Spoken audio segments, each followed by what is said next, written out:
Alright, so check this out. Now this is gonna be my first and last video talking about The Last of Us Part 2. Because honestly, I spent about 3 weeks working on my playthrough, and at this point, you know, I'm just ready to move on from the game. Hey, what's up? Editing Dan here. Now I know it's been a while since I uploaded a video, and that's just because I've been working on this video on top of just like some other a lot of work stuff that's come up recently, so I've been working on that stuff. And I wanted a chance to digest the game, and I also wanted to give myself a little bit of a break, because I was essentially daily uploading these 30+ minute edited TLU 2 videos for about 3 weeks. Oh, okay, chat. Oh. So, you know, I just needed a little bit of a break from editing in general. And I wanted to give the dust that was around the game, you know, a little bit of a chance to settle before I made this video. So that's why I haven't uploaded in about like a week and a half. And also, originally, I wanted this video to be about 15 minutes long, and as you can see, it's definitely not that. I know it's a super long video, and I'd really appreciate it if you guys try to watch the whole thing and hear everything I have to say, but I know some people don't want to do that, and that's perfectly fine. So I'm going to be using YouTube's new feature that they stole from Pornhub, and I'm going to be adding like little sectionaires or whatever to this video. So if you look on the timeline or whatever for this video, you're going to be able to see there's going to be a bunch of sections you can skip through if you don't just want to watch the whole thing. So yeah, like I said, sorry it's been a while since I uploaded a video. I just been really busy with like work, and also just trying to get this video that started off so small and turned into this big old thing.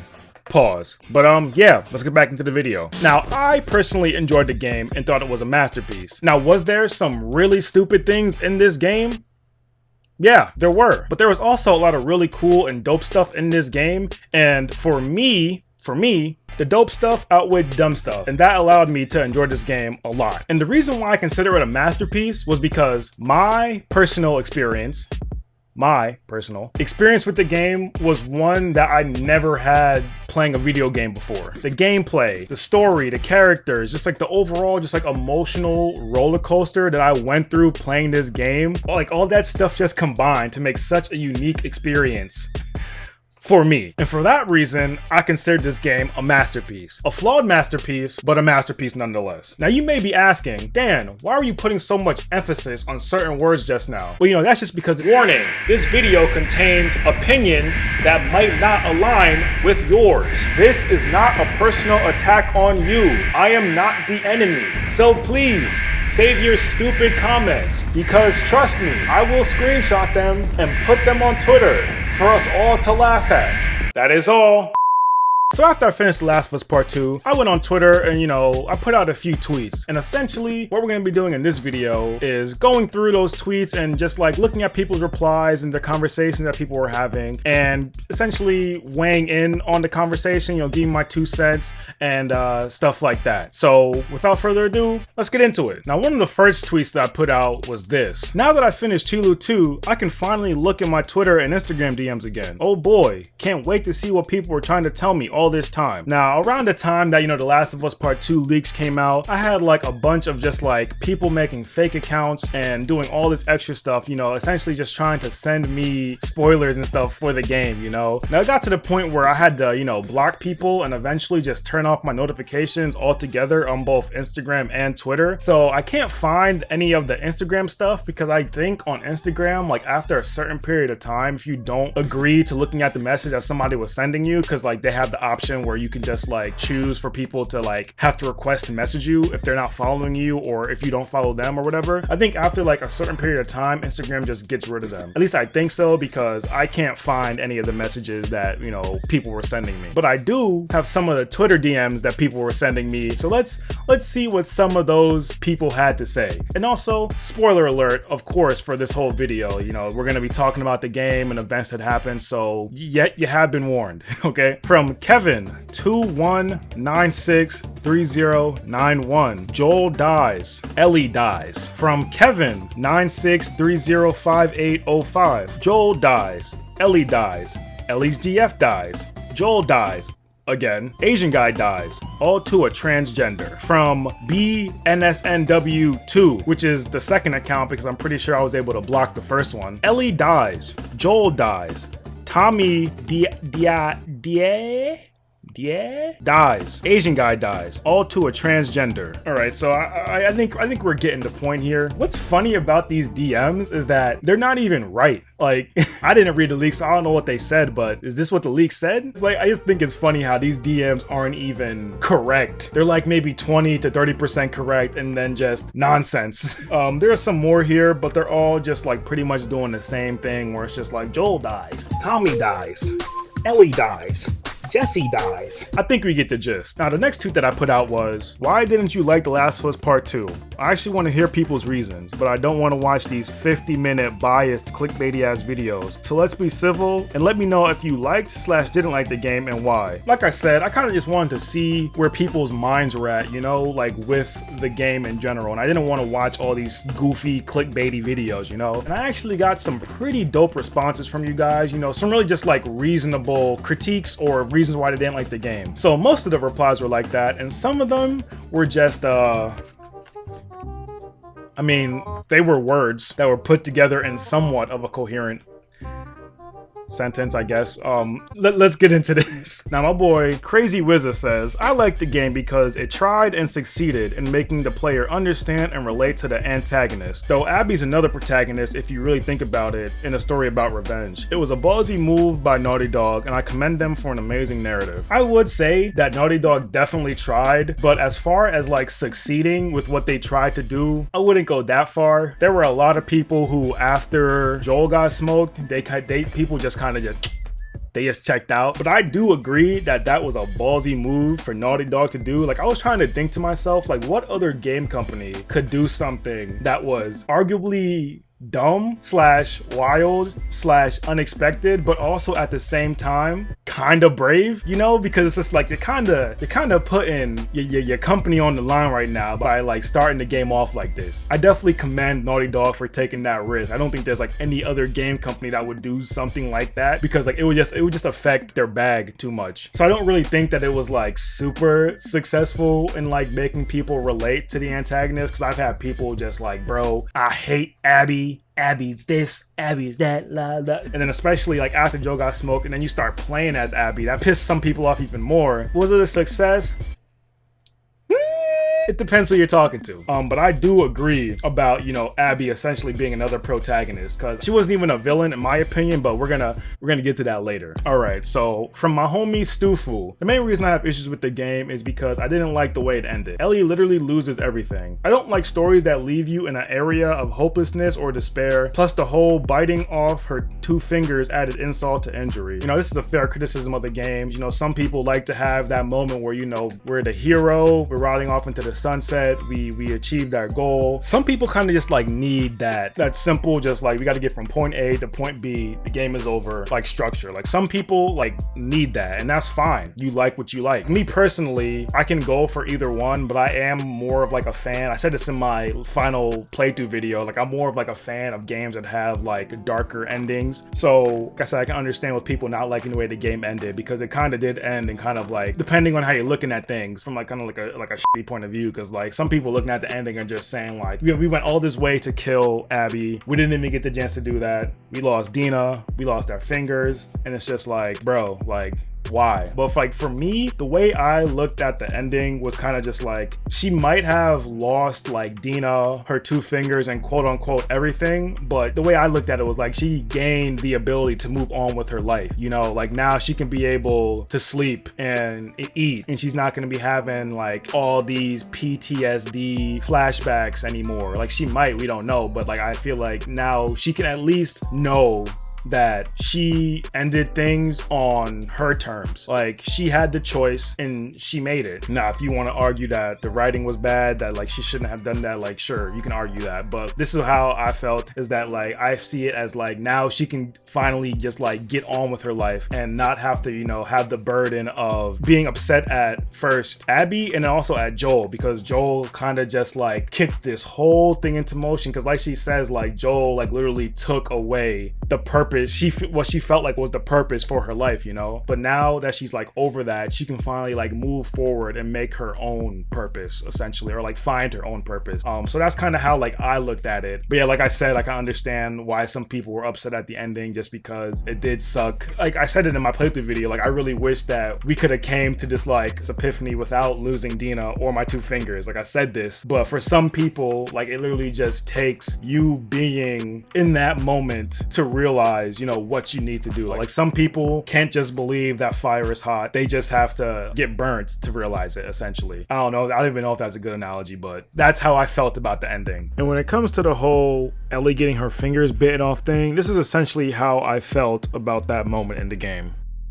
From Slim Jizzle Robizzle. I personally wasn't a fan of the story structure. I did not like how much the plot jumped around from different time periods. And also, I was talking with a friend about the game and we discussed how Issac came off as a menacing boss type character, but all that happens is you confront him in a cutscene and he supposedly dies. Why couldn't we face him in a boss fight or something like that? So when it comes to like the structure of the game, I get it. Like it was definitely a lot to follow. Like I think we had like 2 or 3 time jumps, 10 plus flashbacks. Then we had like dream sequences that were also flashbacks. It was just like anime levels of structure, just like being in the present, going backwards, then coming back to the present, then going backwards again, then jumping forward to the future. Like it was definitely a hard structure to follow. And as far as like the whole Issac thing, I felt that way too, because it's like the way that like if you read little documents around the world, we read about all like this crazy stuff that he did, like killing like the Firefly, like the main Firefly prophet lady. And then we see him and it's like, oh, this guy is like kind of a savage because he's like torturing people. He's planning like this big old mission just to try to just like squash the Seraphites or the Scars or whatever. Like I was saying this, I'm like, bro, this guy's kind of a savage. And it did kind of suck that it's like, oh, we're introduced to him and his character in one cutscene and then in the next he just gets killed. Oh, nigga!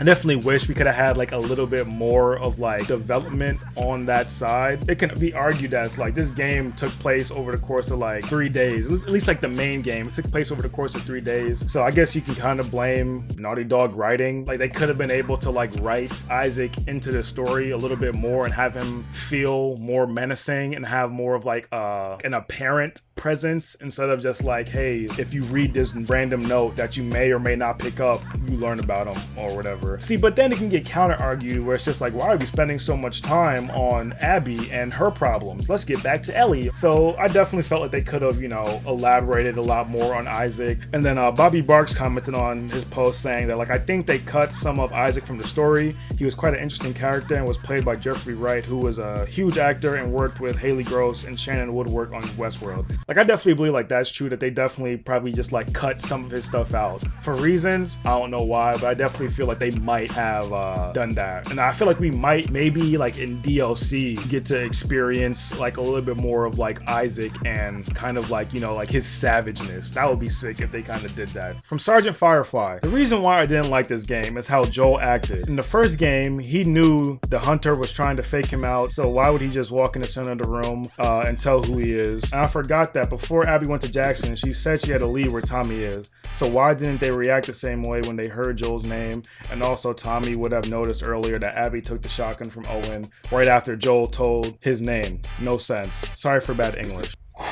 Alright, so there's a lot going on in this tweet. No shots at you, Sergeant Firefly, but it's just like you don't like this 30-hour game because of something that happened in the first 2.5 hours. Yes, sir. Okay, that's fine. You can do that. Hey, that's your right, that's your opinion. That's cool. So I want to use this tweet to kind of talk about Joel and Tommy, and more specifically Joel's death scene like in general, because I'm seeing like a lot of videos. I maybe watched like 6 or maybe 7 videos of just people like 5 nonsensical reasons why Joel's death makes no sense and this, that, and the third. And like, and in these videos, like people are getting like real like into like the semantics of the scene, and they all are just making like the same point where it's like Joel did this and Joel did that. So I just want to talk about this whole Joel's death scene like in general, and then also just like respond to like some of the things that I've seen people saying like in these videos. Now, I just want to preface this by saying I didn't like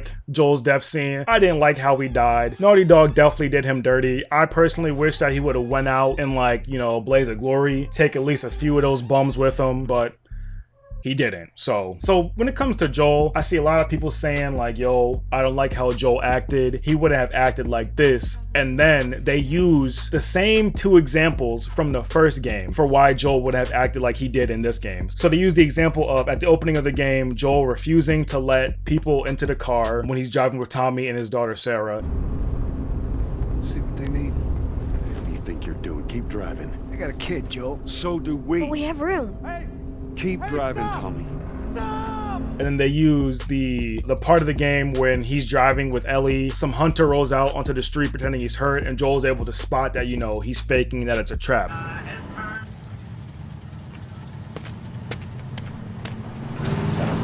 Easy. Holy shit. Are we gonna help him? Put your seatbelt on, Ellie. Well, what about the guy? Oh, he ain't even hurt.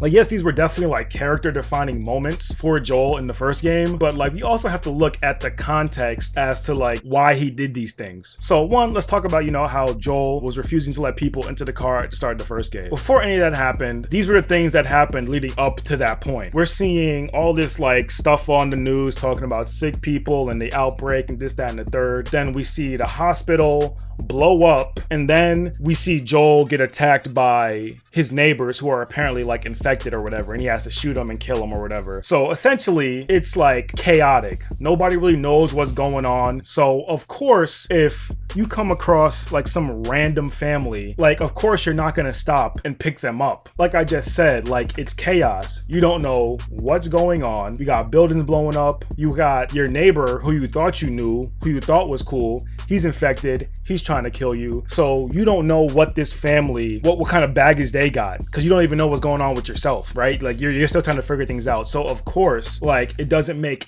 any type of sense for you to just like, hey, let's bring this random family in here who may or may not be infected. Let's just invite them into the car. So like, of course, that doesn't make sense. So, you know, there's the context for why Joel did that. Now let's talk about the second example that people love to bring up, is that Joel being able to spot the fake hunter and realize that, you know, we're riding into a trap. At this point in the game, we know Joel has been a smuggler, smuggling things in and out of the quarantine zone. And also we know that, you know, even like before that point, like him and Tommy were doing some like, you know, some pretty dark shit essentially. Like they don't say what they did, but the game like, you know, alludes to, you know, some of the things that they did. So essentially like, you know, like these two things, like being a smuggler, doing what you had to do with Tommy to survive, like these two things, you know, built up experience for him and allowed him to have, you know, like the equivalent of, I guess, street smarts like in this world. So, you know, we're driving with Ellie into just like this dilapidated Pittsburgh, like the city is just gone to shit and it's like overgrown and all this stuff. And then like some random dude just pops up out of the blue talking about, I'm hurt, can you help me? That's like the most sus thing ever. Like even today, if you're driving and some random dude just comes out into the middle of the street talking about, I'm hurt, help me, what are you about to do? Most people are probably just gonna drive past them or try their best to avoid them. Most people aren't gonna stop. Now imagine like Joel with all his experience from smuggling, all his experience from like the things that him and Tommy had to do just to survive. Like of course he's gonna be able to be like, this scenario makes no sense. Like, why is this random dude just out here in the middle of nowhere in this destroyed city? That's just sus. Like I said, because of all that experience, he's gonna be able to spot that this guy is full of shit. So like, there's the context for why he did what he just did. Now, when it comes to Abby and her group, what context does Joel have to not trust them? To Joel, Abby is just a random person who got separated from their group, who he sees getting chased by a horde of infected. And then they fight together, they cover each other's asses, and they work as a team to essentially escape this horde. And now they can't go back to Jackson because there's a blizzard, it's too far away, and this horde is still like around them. So like they're headed to like Abby's spot because it's closer, and then on their way there, these people help fend off the horde so that they can get in safety. So like I said, what context does Joel have to be untrustworthy of these people? None really. And like people are saying things like Joel was paranoid in the first game. No, he wasn't. There's a difference between being extra cautious and being paranoid. Being paranoid and being cautious are not the same thing. And it's like people are using these two examples from the first game, but it's like they're false equivalencies. The two scenes from the first game, there's context and reason for why Joel acted the way he did. Just like in this game, Joel also has reason and context for why he acted the way he did. So it's just like, I don't know why people are acting like Joel is just supposed to be like this Minority Report / like That's So Raven type person where he's just supposed to be able to like to see the future or be able to just like sense that like, yo, these people are up to something, even though they're helping us right now and we're working together as a team. Like he's just supposed to be able to just sense that something is gonna happen. Like, nah. And then also when it comes to like the two examples that people are using for like why Joel did what he did, these things happened 5 years ago. Joel isn't the same person as he was. Because like in these videos that I'm watching and people talk about like Joel doing what he did, like they all keep on saying like the same thing, like, oh, just because Joel has been living in Jackson for the past 5 years, you're saying that like he got comfortable? Yes, that's exactly what I'm saying. The way these people are acting is that like there's no way that Joel's character could have changed like even like the slightest bit. Like Joel is just like exactly the same person as he was in the first game and now. Like no matter what situations or what experience that he's gone through in these 5 years, he's somehow still the same exact person. I just don't like that people are acting like there's no way that Joel could have changed at all. Like my man's went from living in a trash apartment in a quarantine zone where he had to like smuggle to get ration cards to living in a 2-bedroom house that looks like it's straight out of Interior Design Monthly. Like my man's had a marble countertop kitchen with an island with a meat grinder attachment on the island, bro. So you're about to tell me that my man's didn't get cozy just a little bit? Word? You believe that? Okay. And not to mention the fact that he has Ellie in his life, so he's trying to, you know, nurture and maintain that relationship as well. Like he's out here teaching her how to play the guitar and like taking her to museums and giving her like gifts and shit for her birthday. Come on, bro. Like this man's main goal isn't, you know, surviving from day to day anymore. Like his main goal right now is keeping what he did and Ellie's immunity a secret from the people in Jackson. And if you're somehow not messing with like anything that I just said and you still believe that this Joel is the same Joel from the first game, the mere fact that he went out of his way to save Abby, which to him was just some random person who was getting attacked by infected, just shows that Joel isn't the same person as he was in the first game. Tilu 1 Joel, if he would have saw some person getting attacked by the infected, he would have been like, hey, yo, f them. Like, hey, better them than me, better them than us. Let's go. Like that would have been Tilu 1 Joel. I don't know why some people are just acting like Joel. There's no way that Joel could have changed at all over the past 5 years, like regardless of the situations and the circumstances that he's been in. Like no matter, like that stuff just doesn't matter. He's just like the same exact person. In my opinion, it's like it's not so much that Joel is acting out of character, but it's just that like his character has changed, and rightfully so, I feel like. And the second thing that I want to talk about is like the way that Tommy was acting. Now people want to bring up the fact that like Tommy was just saying too much. Like he was giving out his phone number and his social security card and his credit card number and this, that, and the third. Like even I felt this way when I first played it. I'm just like, yo, Tommy, like why are you doing all this with these people you just met? But when I went back and re-watched the scene and kind of like analyzed it a little bit, Tommy was just kind of having like a basic conversation with these people. Mel introduces herself to Tommy like, oh hey, I'm Mel. And it's just like Tommy's like, hey Mel, nice to meet you. Like thanks for saving me. I'm Tommy and this is my brother Joel. Like,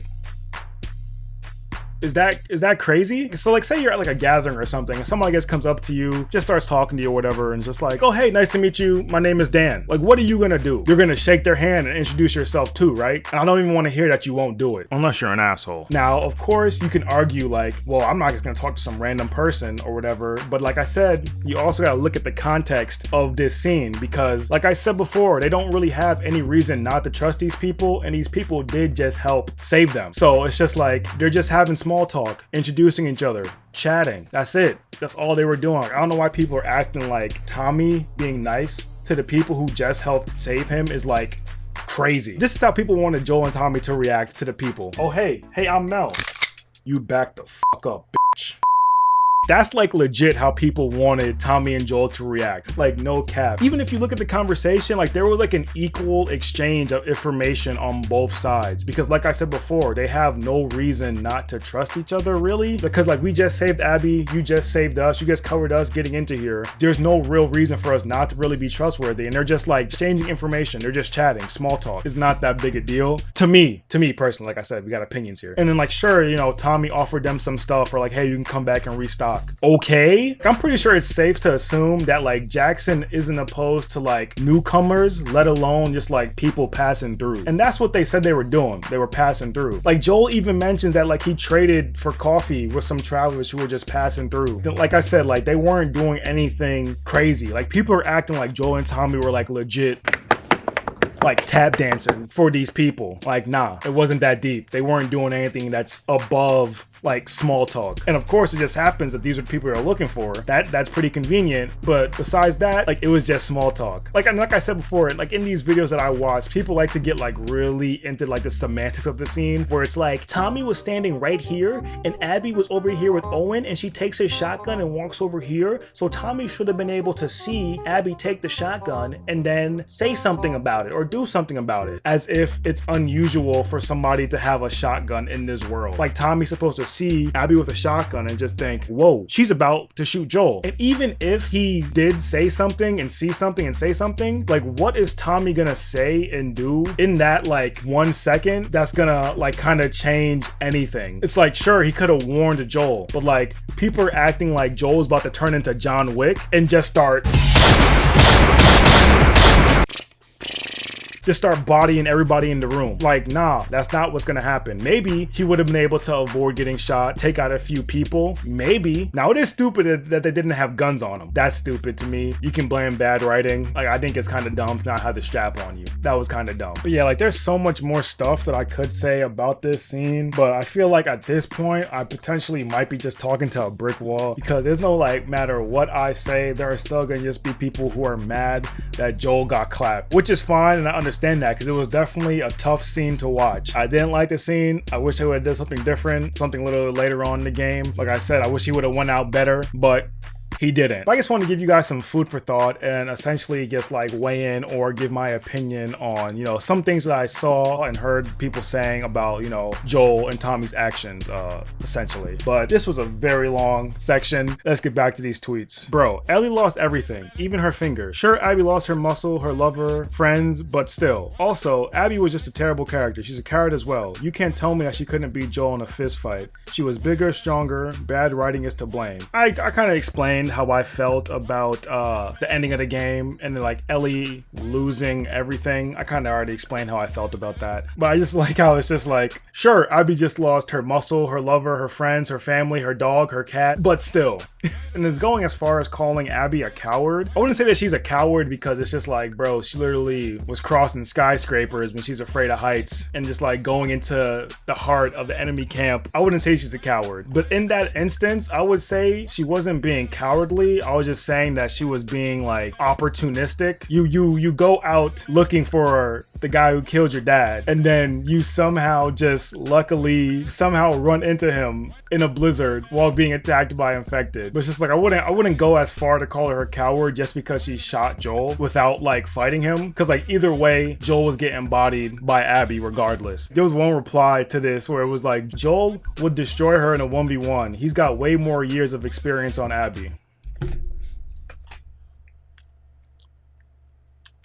Joel, a man in his early 50s who has been fighting untrained thugs and bums for most of his life, is gonna beat Abby, a trained soldier who has been killing people for years, who has been training her body for years, who is in her prime and is out there with the sole reason to kill you. You're telling me that Joel is gonna beat Abby? Like, we all saw Abby's arms, bro. Listen, I love Joel as much as the next person. I got the man on my wall, but there's no way that Joel was beating Abby, period. Maybe Tilu 1 Joel is giving her like a little bit more of a run for her money, but even then, bro, like, It's not happening. And now that we're talking about Abby, I put out this tweet after I beat the game saying this: the fact that people actually think Abby was a villain is hilarious. And like the reason why I said that is because there's no real villain in this game besides maybe like Isaac or maybe like David in the first game. Everybody else, they're just people who do like good or bad things. I think that people might have interpreted this tweet as like me saying that she's not a villain somehow equates to people saying that I think that she's a good person, which she's not. She herself even knows that she's not a good person. She knows that she's done terrible things, but she's trying to, you know, do better and start doing good. Yara and Lev like ask her multiple times like, yo, why are you even helping us right now? Why are you going to such lengths to like help us? And she's just like, We don't deserve this. But also, I needed to. Like she's trying to do good. Like she's trying to be a better person essentially. At least that's how I felt. And like most people understood like that's what I was getting at, you know, that like there's no real clear-cut villain. There's just people who do good or bad things. Like Abby did good or bad things, Joel did good and bad things, Ellie does good and bad things. Like there's no real villain. You know, most people got that. But then we got the people who I would like to call, this might be crazy, but I'm gonna call them Joel sexuals. These are people who believe that like Joel has like never done anything wrong, and like everything that he has done has been for like self-defense or for like survival. Like that's why I see a lot of people keep on saying like he did this for survival, this, that, and the third. Like just let's take a look at some of the replies on this tweet. She is a villain. Torture and kill even her friends without remorse, but maybe playing with a dog makes people forget about that. So by your definition, what makes somebody a villain is if they torture and kill people, right? Okay. Who else has tortured somebody before? What the? I don't know no girl.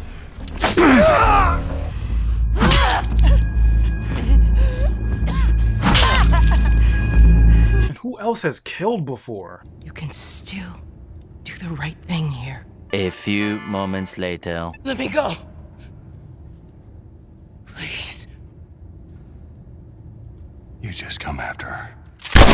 Y'all see what I'm saying? There's not a clear-cut villain in this game, or at least not from the main characters, but there are people who just don't want to admit that and just want to try to like defend Joel and Ellie's actions and like put them on like a pedestal, but then want to like damn Abby for things that she's done when like literally Joel and Ellie have done the exact same things that they have done. Besides killing a fan favorite character in the first 2 hours of a game.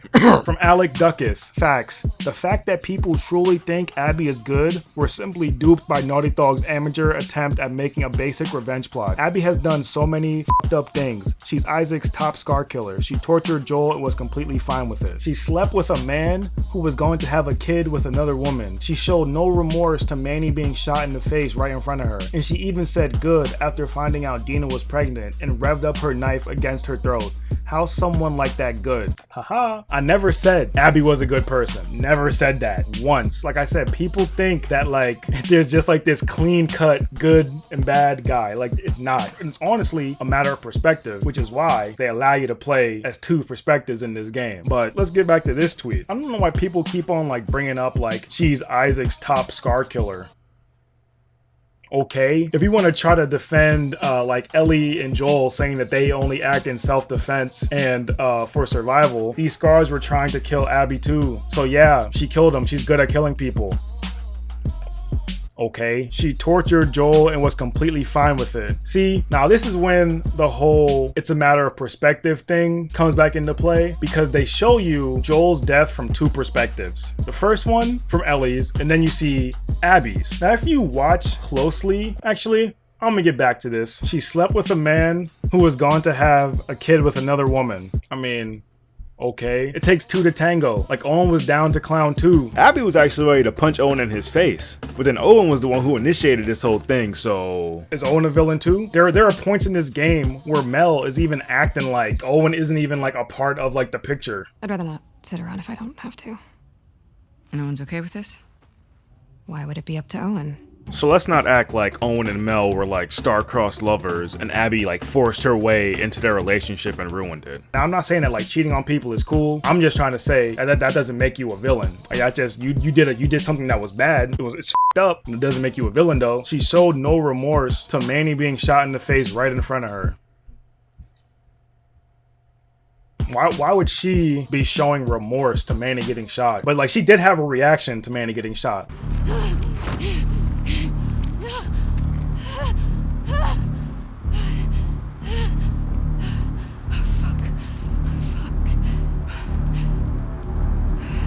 Let's not act like she just started skipping along like nothing happened. She definitely had a reaction. And she even said good after finding out Dina was pregnant and grabbed her knife up against her throat. Like she did that because Ellie literally killed Mel, who was pregnant. That's why she said good. Now, am I saying this was like a cool thing to do? Hell no. But that doesn't make her a villain. That's what I'm saying. So this is gonna be like a rapid fire boom boom boom boom boom boom boom thing. So stay with me.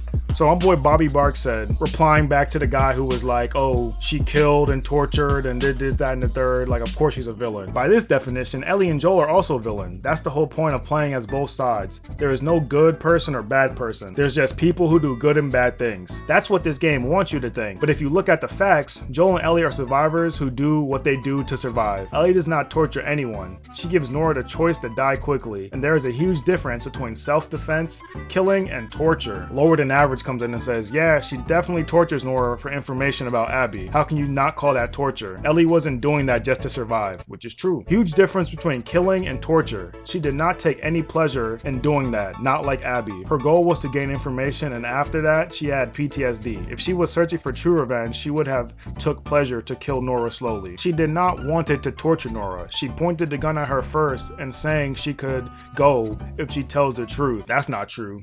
Where's Abby?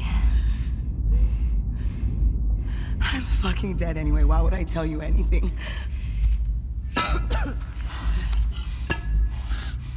I can make it quick. While Abby is the type of person who shoots Tommy in the back of the head while he's already hurt and inoffensive. Twisted. Oh, so we talking about people shooting people who are already hurt and inoffensive, huh? Who else did that in this game? I swear.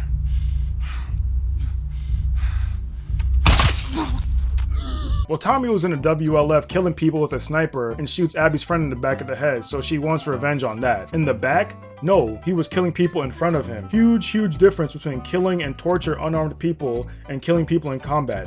Lucky the war courts does not think like you. The war courts? War courts. War courts? First off, yes, Tommy shoots Abby's friend in the back of the head. Tommy killed her friend, so she's gonna kill Tommy. Imagine what Tommy would do if she caught Abby. And it's a game, dude. No one here is really a hero. It's just a situation where everyone's killing everyone. In combat, as I said, and this is why the game is manipulating people. It is not a question of who kills who, but how they do it. And that makes Abby a freaking monster. She is the one killing and torturing in cold blood for absolutely nothing else than pleasure. If a character takes pleasure in it and the other not, I think it should tell you something about who's evil. Whereabouts in the game did Abby take pleasure in torturing somebody? The killing Dina scene was because Ellie had killed Mel, so that's why Abby said good. That right there is already twisted, but let alone that she took pleasure watching Joel die slowly for nothing, even if he saved her 30 minutes ago in front of her friend/family crying for him. What a freaking monster. I didn't take that away from Joel's death scene, that Abby took pleasure in it, nor any of the other scenes in it. In my opinion, the only character in the Tlu verse who has taken pleasure in killing was Joel, and his reactions were completely different to Abby's. I wonder if we played the same game. So you think that Abby saying you're not gonna rush this was because of what? She wanted to take time to admire the window? Of course she took pleasure in it, because she waited 4 years for it, and that death would give her closure. You can see from her expression if you didn't, nor did she get any satisfaction from it. We all have different interpretations. Don't know why you're trying to force people to think your way. Then Phil9524 hops in and says, I disagree on Abby being a villain, although I think it's a bit unfair by DanAroi to ask for people's opinions why they didn't like the game just to make fun of it right afterwards. then you're gonna hate this video, bucko. And for torture, yes, I agree she enjoyed it or at least wanted to. My biggest issue with Ab. And therein lies the difference, Phil. Enjoying it and wanting it are two different things. I'm not saying it wasn't torturous. I'm saying she didn't enjoy it. In my opinion, she is not a psychopath or villain. Torturing Joel in front of family without problem. First Scar killer and favorite soldier of Isaac. Watching Scars getting tortured and saying they deserve it. Sex with a man and a couple with her friend. Killing her friends of WLF without hesitation. Should I continue? Abby didn't torture Joel in front of his family. Tommy was unconscious, and when Ellie was there, she stopped. Imagine how many of her friends got killed by Scars. Owen also loved Abby, and clearly Mel knew it. Owen told Mel even right the day after what had happened, and she just knocked out the first WLF soldier and was forced to kill the other, or you could have just snuck past them. You didn't have to kill them at all. So that was kind of just like a rapid fire of just a bunch of things. This is what I was talking about when I'm saying that people were just trying so hard to make it seem like, yo, Abby is just this monstrous person. She killed Joel, she took pleasure in it, which she didn't, by the way, because like I said, they showed two perspectives of that scene. And if you look at Abby's perspective of the scene, her face says it all. I'll fucking kill you. Whoa, what are you doing? Manny. Cleaning up. No. We're here for him. That's it. It's too risky to leave them alive. Too fucking bad.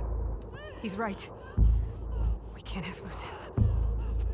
We killed them. We're no better than he was. They didn't do anything wrong. Yeah, look at my face. Fuck your face. You should have been guarding the upstairs like I told you to. Move! Back up. Calm down. Or what? Back the fuck up! Calm down. Down in! Well, like my boy Bobby Bark said, she might have wanted to take pleasure in it, but she definitely didn't. And even when it comes down to like the reason why Abby decided to kill Joel that way, it's a pretty interesting one if you really want to think about it, because I seen a lot of people saying like, oh, Abby's motives are kind of whack for wanting to kill Joel, and she's mad because her dad died and her dad was gonna make a vaccine. But then again, who knows if the vaccine was gonna work? There was no way to confirm it, this, that, and the third, blah, blah, blah. And it's just like, yes, that might be one of the reasons why Abby did what she did, but there's also other reasons for her killing Joel the way that she did. And let me talk to you about that for a little bit. Now, the main one that's pretty apparent is, you know, Joel killing her dad. Now Abby doesn't have a dad. She clearly loved her dad, but now he's dead. And like this stuff has been causing her like nightmares and all this other stuff. Like it's not even like really like about the vaccine. Like yeah, that's a part of it, but it's just like her dad's died and she's been like having this reoccurring like nightmare where she's constantly just like walking through the corridor leading up to like where her dad died. Like she's constantly having that reoccurring dream. Like even like at the beginning of the game, she's having that reoccurring dream, and it's pretty safe to say that she's been having that reoccurring dream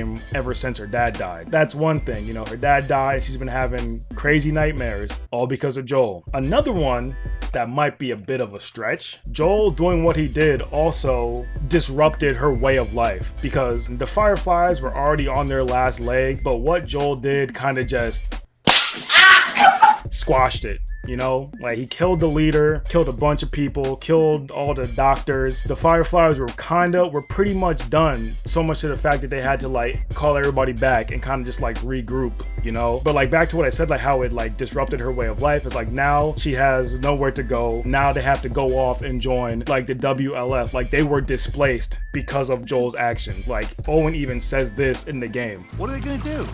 Kick out a bunch of displaced Fireflies who have nowhere else to go? So now she's forced to like leave her home and eventually she goes and ends up joining WLF, where now she is involved in their war against the Seraphites and this, that, and the third. So that's the reason number 2. And lastly, the one that I don't see people talking about a lot is that like Joel's actions costed Abby a healthy relationship with Owen. Anytime we saw like Abby and Owen together, like trying to get close, or like Owen trying to get in close to her, what name always came up? I'm sorry. Don't be sorry. Talk to me. I know all the leads have dried up, but Joel's still out there, you know? Why are you in such a good mood? Am I?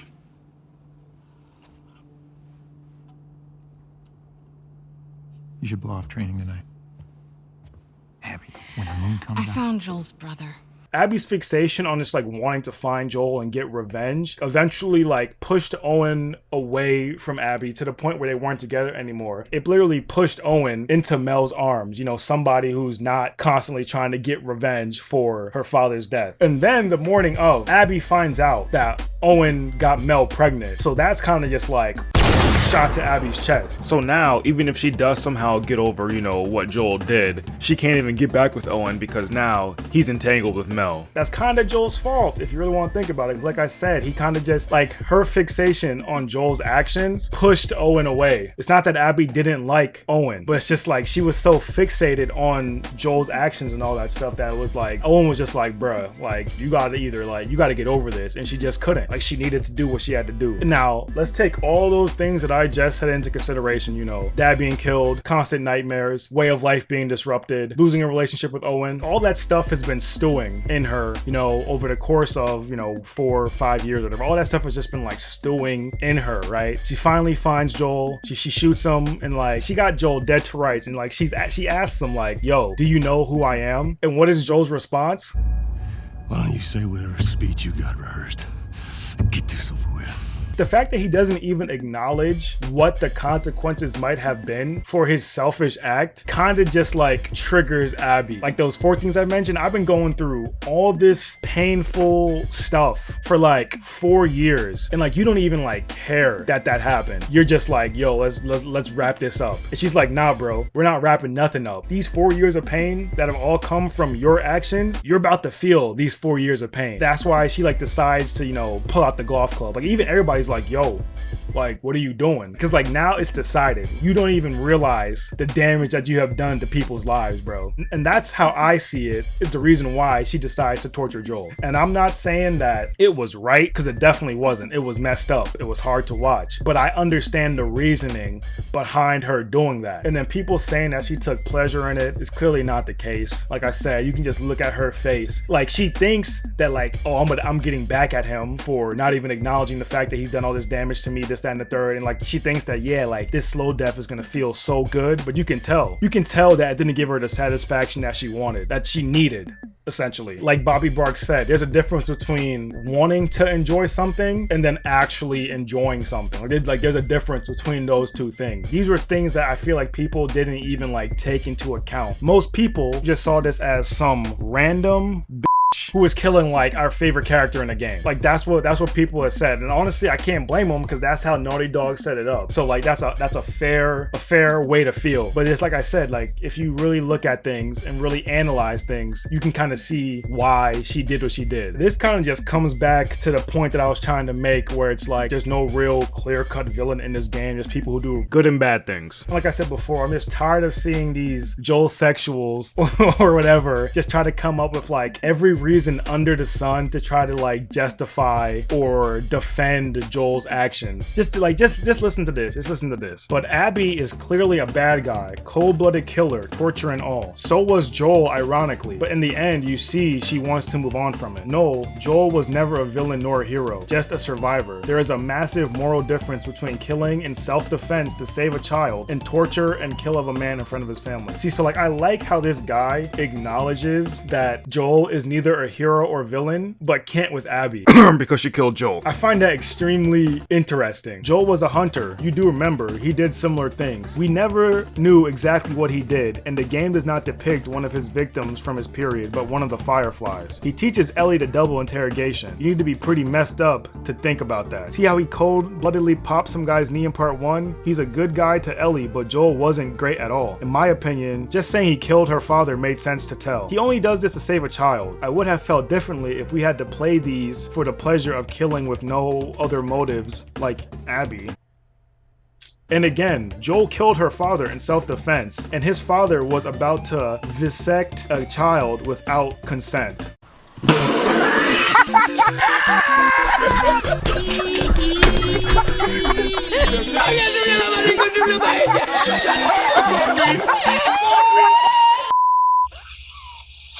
Wow. So the reason why Joel killed Abby's father was in self-defense because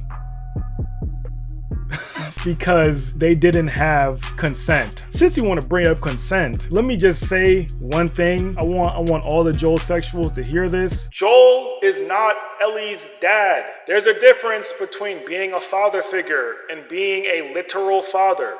Like, the fact that you're saying that the reason why Joel killed was purely in self-defense and because they were operating on a child without consent is kind of just like wild to me. Like, Ellie was literally a package that Joel was delivering across the country, and Joel caught feelings for her and didn't like the fact that she was gonna die, so he decided to act not in self-defense but selfishly to kill these people because he wanted Ellie to survive. Back to this whole consent thing, there's only one person who I guess would have consent to this whole thing, and that's Marlene. And oh wait, she did give consent.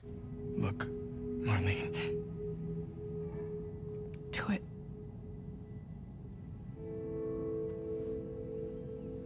Thank you. She didn't like it. She wished there was another way, but she did give consent. So let's not try to sugarcoat things and just try to like come up with random justifications for why Joel did what he did. Joel did what he did because, like I said, he was just supposed to deliver Ellie across the country, but he caught feelings with her and didn't want her to die. And what he did was a selfish act. The fact that you're like, he only killed Abby's dad was in self-defense. My man bust into the operating room with an entire arsenal on his back, and Abby's dad pulled out a knife. He literally brought a knife to a gunfight, and you talking about he only acted in self-defense. Come on, bro. Let's cut it out. That's pretty much it for this video. There were like a lot of tweets, but I just tried to take just like kind of like top ones. I kind of just like combined, because there were like a lot of tweets of people talking about like the ending and how they felt about it. So like if there were like 6 tweets about the ending, I just decided to pick one and like use that to kind of highlight that whole theme or thought process or whatever. But yeah, like I said, there's a lot more stuff that I could say about this game, but like I said at the opening, this is my first and last video on this game, and like I said, I'm kind of just ready to move on. But I also just wanted to kind of just like make this video and just like give some talking points and just like talk about some things that I was seeing like around the internet, like some responses that people were saying about like the way characters acted and just like a lot of things that I just saw on the internet. I just wanted to give like my 2 cents on it, you know. And also, I'm not saying that everybody who liked or didn't like the game felt this way, you know, about like anything that I said in this video. Like, not everybody felt this way, but I just wanted to highlight these things because I know that there are some people out there who like legitimately think like this or have these type of feelings about the game. I hope I was able to provide some type of like new way of thinking about stuff or some new point of view that maybe you didn't see when you first played it. Like, I'm not really out here just trying to like change people's minds, but I just wanted to like give, you know, like what my thought process was and like how I analyzed some of the things in this game. I know there's gonna be some people who are gonna probably be upset just because, you know, I liked the game and that like I was talking about Joel. Like, I already had some dude who was already mad at me just because I liked the game and he did it. He was literally mad at me just because my opinion was different from his. Dude's talking about, oh, I'm glad I unsubbed from you months ago, but yet he was still watching my videos. And oh, you're not a true Telu fan and this, that, and the third. And I'm not gonna front, I kind of argued with that guy way longer than I should have. I should have let it go, but you know, your boy DanAroi was in the building. It honestly should have been a sign when he said, and all the white males get treated like shit or die. Don't be starting arguments with people just because their opinion is different from yours, because at the end of the day, it's just an opinion. People are entitled to like or dislike a game. Like, it's fine. You don't have to try to force your opinion or how you feel about things down people's throats, and they don't have to accept it. Like I said, I already know that like these Joel sexuals are just gonna be out in full force. But honestly, I don't care. I'm not trying to like, you know, defend like the writing or, you know, some of the other choices that Naughty Dog has made in this game. Like, I'm not even gonna talk about stuff like that because like I didn't even want to make this video because like there's just been like so much negativity and just a whole bunch of just like crazy stuff going on with this game. And like, you know, some of it is funny, you know, like somebody saying that Joel killed all those people in the hospital for self-defense and because they didn't have consent to operate on Ellie. Like, stuff like that, like that's funny. You know, we can have like a little laugh at that. But then there are other things that aren't so funny and things that are just like downright deranged. And pretty much No, definitely illegal. Like people sending death threats to game developers and voice actors for something that their fictional character did to another fictional character in a video game. People are just doing way too much. It was never ever that deep to be sending out death threats to people over a game. Like it's a game. Relax. But yeah, like I said, that's pretty much it. Like I said, I'm ready to just move on to bigger, better, and just other things. So yeah, that's pretty much it. Thanks for watching, and I hope you guys enjoyed. And I'll catch y'all in the next one. And can I get a ear?